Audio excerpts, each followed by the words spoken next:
Selamat pagi, siang, dan malam. Perkenalkan, nama saya Christian Nathaniel dengan NIM 221401136 di tugas terakhir kecerdasan buatan dan video terakhir saya di kecerdasan buatan, yaitu saya akan merangkum semua yang sudah saya pelajari di kecerdasan buatan meliputi yang pertama ada searching, uncertainty atau ketidakpastian, kemudian ada fuzzy logic dan machine learning. Oke, yang pertama kita akan bahas yang namanya searching. Nah, researching ini dia terbagi menjadi dua. Yang pertama itu adalah uninformed search, di mana teknik ini adalah teknik pencarian sesuai namanya. Dia tidak memiliki informasi tambahan mengenai kondisi di luar yang disediakan oleh definisi masalah yang dihadapinya. Yang dilakukan algoritma uninformed search ini, dia itu melakukan generate dari suksesor dan membedakan goal state dari non-goal state. Pencarian ini dilakukan berdasarkan pada urutan mana saja node yang hendak di-expand. Kemudian yang kedua itu ada informed search. Sesuai namanya, informed berarti dia ada informasi. Informed search ini juga biasa disebut sebagai heuristic search, di mana pencarian ini dia menggunakan algoritma yang ada knowledge yang spesifik kepada permasalahan yang dihadapi di samping dari definisi masalah itu sendiri. Terus metode ini mampu menemukan solusi secara lebih efisien yang bisa dilakukan daripada metode uninformed tadi. Kemudian kita tengok yang pertama, uninformed search, ada breadth first search. Jadi breadth first search ini adalah dia teknik di mana langkah pertama itu adalah root node-nya ini diekspansi, kemudian dilanjutkan ke semua suksesor dari root dan node juga diekspand. Dari expand. Hal ini dilakukan berulang-ulang hingga lift pada node level paling bawah sudah tidak mempunyai suksesor lagi. Kalau kita lihat di gambar, dia mulai dari sini, dia ke suksesor pertamanya, kemudian ke sebelahnya, baru ke bawah yang A tadi, dia ke samping ke D, baru ke E, ke F, ke H, dan ke G yang terakhir suksesornya. Nah, temannya yang kedua adalah depth first search. Kalau depth first search ini adalah dia melakukan ekspansi juga, tapi dia menuju node yang paling dalam di tree itu, di satu tree. Kemudian node paling dalam ini dirincikan dengan tidak adanya suksesor dari node itu. Setelah node itu selesai diekspansi, maka node tersebut akan ditinggalkan dan dilakukan ke node yang paling dalam lainnya yang masih memiliki suksesor yang belum diekspansi. Kalau kita lihat di sini contohnya, dia dari S, dari root utama, dia pergi ke A, suksesornya, baru ke C dulu, ke sampai bawahnya. Kemudian dia ke D, yang dimana dia sebelahnya, baru dia ke node lainnya dari awal lagi, ke B, baru dihabiskan sampai node awal akhirnya, E ke H, baru lanjut ke G. Nah, di G inilah terakhir suksesornya. Itu adalah depth first search. Oke. Kemudian kita masuk ke, ada satu lagi. Ini maksudnya adalah Dijkstra algoritma. Dijkstra itu adalah algoritma yang dipakai untuk memecahkan permasalahan jarak terpendek atau shortest path. Terus untuk sebuah graf yang terarah juga. Jadi cara kerjanya gini. Yang pertama, kita mulai dari node sumber, di mana di sini misalnya F1 node sumbernya, kita berilah nilai jarak 0 untuk node sumber karena jarak dari yang tidak diketahui ke node sumber kan 0. Terus berikan nilai jarak tak hingga untuk semua node lain yang belum diketahui jaraknya. Karena kita masih di node awal, yang lain itu kita buat tak hingga. Kemudian kita periksa semua node tetangga, di mana tetangga di sini ada V2 dan V4 dan V3. Nah, untuk setiap node tetangga, kita perbarui jarak dari sumber jika menemukan jalur yang lebih pendek. Contoh, A itu memiliki jarak 5, atau F1 itu memiliki jarak 5, F2 itu jaraknya, F4 itu jaraknya 12, F3 itu jaraknya 7. Maka yang paling kecil itu kan F2, yaitu 5. Maka tandai node itu sudah diproses. Terus node dengan jarak terkecil yang sudah dihitung ditandai setiap tetap dan tidak akan diperiksa lagi. Ulangi langkah ini sampai semua node sudah diproses. Oke, kira-kira gitu untuk si algoritma Dijkstra. Kita masuk ke informed search, yaitu yang pertama adalah greedy searching. Nah, kalau kita baca di sini, greedy searching adalah pendekatan dalam pemrograman atau matematika untuk menyelesaikan masalah dengan memilih langkah yang terbaik atau yang tampak terbaik pada setiap langkah tanpa mempertimbangkan konsekuensi di masa depan. Nah, greedy ini bekerja berdasarkan prinsip. Yang pertama, ambil langkah terbaik untuk saat ini, jangan mundur atau mengubah langkah yang sudah diambil.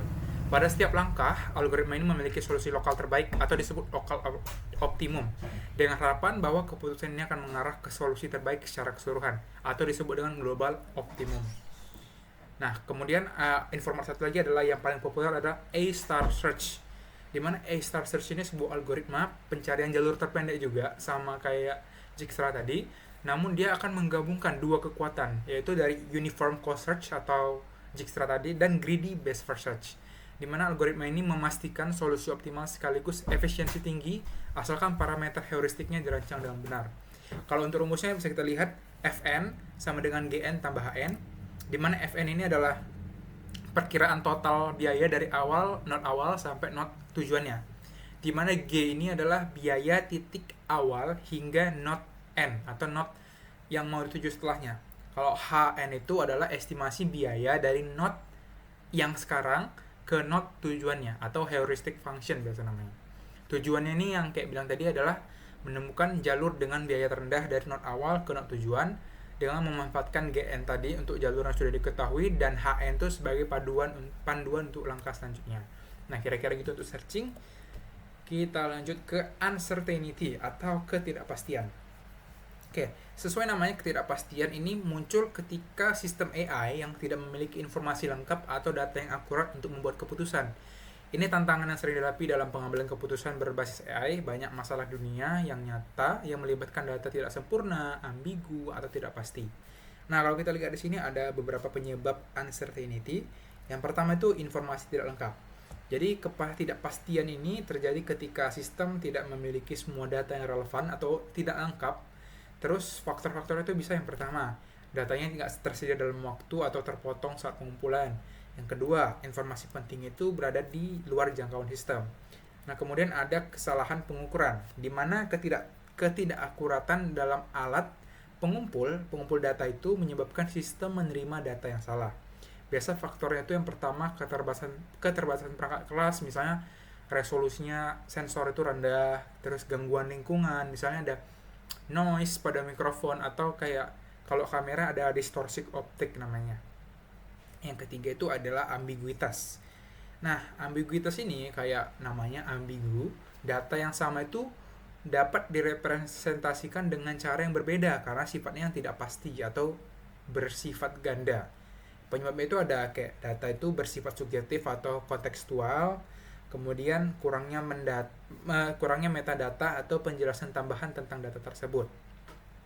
Kemudian ada ketidaktahuan akan masa depan. Ketidaktahuan masa depan ini biasa penyebabnya itu dinamika lingkungan yang berubah-ubah, misalnya kayak pasar saham itu kan berubah-ubah, terus kompleksitas interaksi antar variabel yang sulit dimodelkan. Nah, yang selanjutnya, jenis ketidakpastian. Di sini ada banyak sebenarnya, cuman kita bahas satu-satu.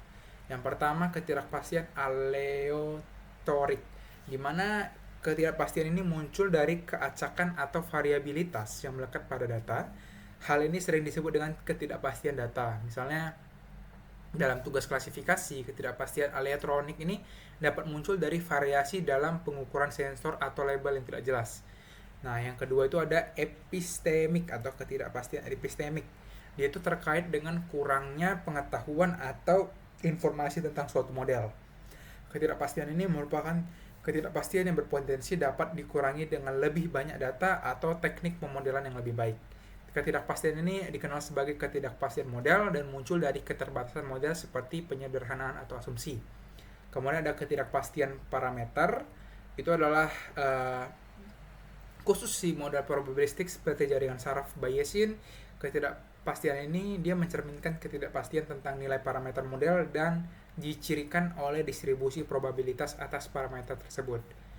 Kemudian ada ketidakpastian dalam pengambilan keputusan, yaitu dapat mempengaruhi proses pengambilan keputusan. Misalnya kayak dalam pembelajaran penguatan, agen ini seringkali perlu membuat keputusan di lingkungan dengan hasil yang tidak pasti yang menyebabkan ketidakpastian dalam mengambil keputusan.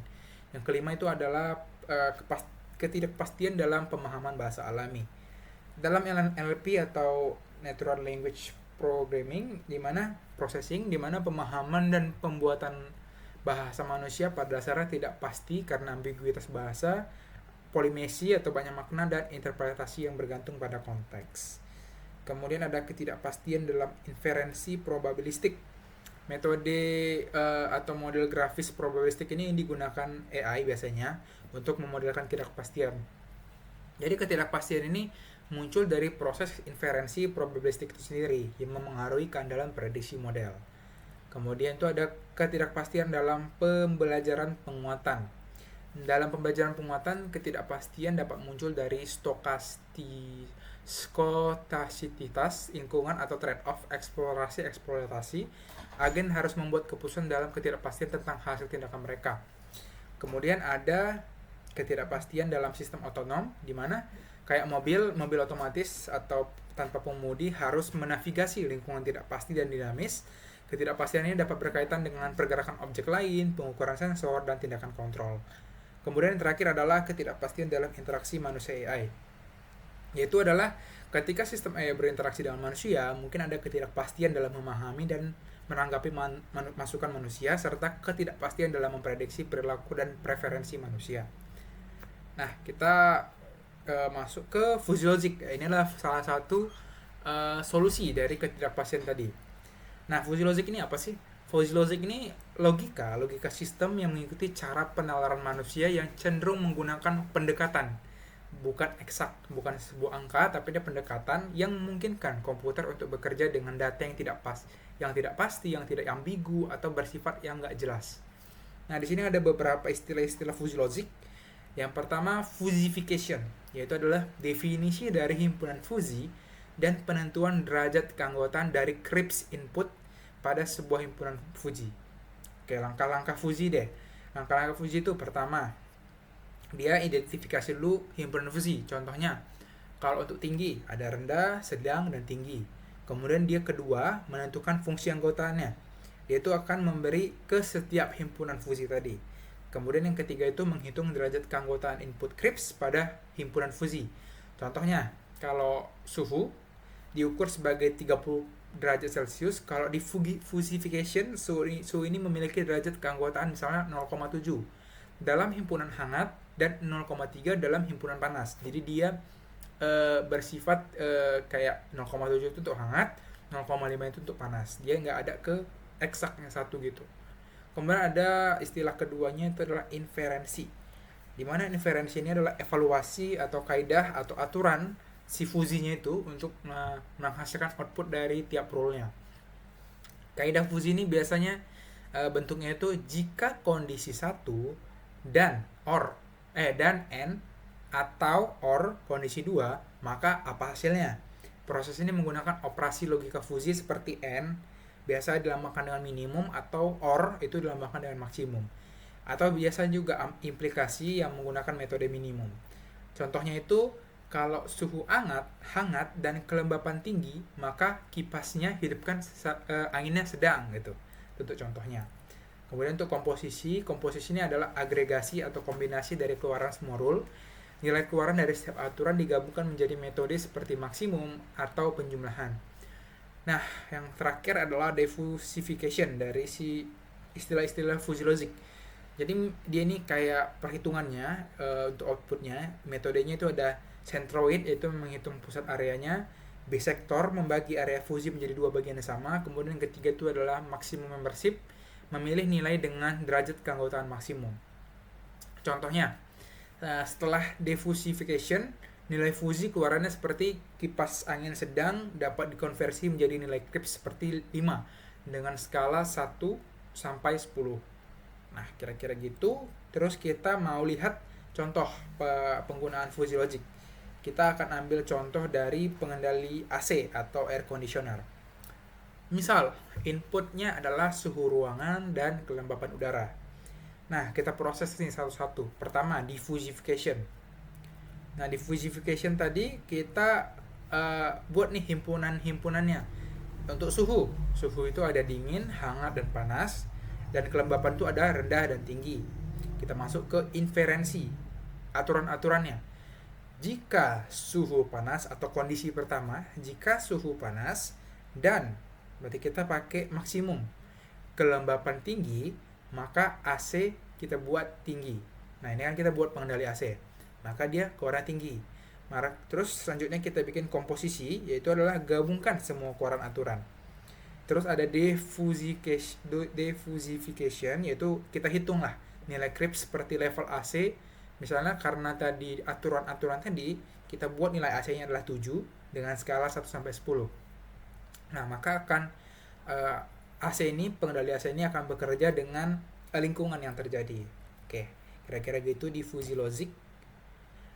Nah, kemudian kita masuk ke machine learning. Nah, machine learning atau kalau bahasa Indonesianya itu adalah mesin yang belajar. Itu adalah cabang dari si kecerdasan buatan ini atau artificial intelligence yang memungkinkan sistem ini untuk belajar dan membuat keputusan berdasarkan data tanpa diprogram secara eksplisit. Dalam machine learning, algoritma ini kita latih menggunakan data untuk mengenali pola. Ini yang penting ya, mengenali pola dan membuat prediksi atau keputusan. Oke, komponen utamanya ada 4. Yang pertama itu adalah data, sesuai dengan namanya. Data ini yang paling inti dari machine learning. Data itu dapat berupa teks, gambar, video, atau angka. Data juga bisa dibagi jadi 2 jenis data, yaitu data pelatihan atau data trainingnya untuk latihan si machine learningnya. Itu gunanya untuk melatih si model. Kemudian ada data uji atau testing data, itu digunakan untuk menguji si performa si model. Oke, dari tadi kita bahas model. Yang kedua adalah model. Model ini adalah representasi matematika yang digunakan untuk menemukan hubungan atau pola dalam data. Nah, disinilah dia akan menemukan si pola tadi dalam data. Contoh, model-model tuh ada kayak regresi linear, decision tree, neural network, dan lain-lain.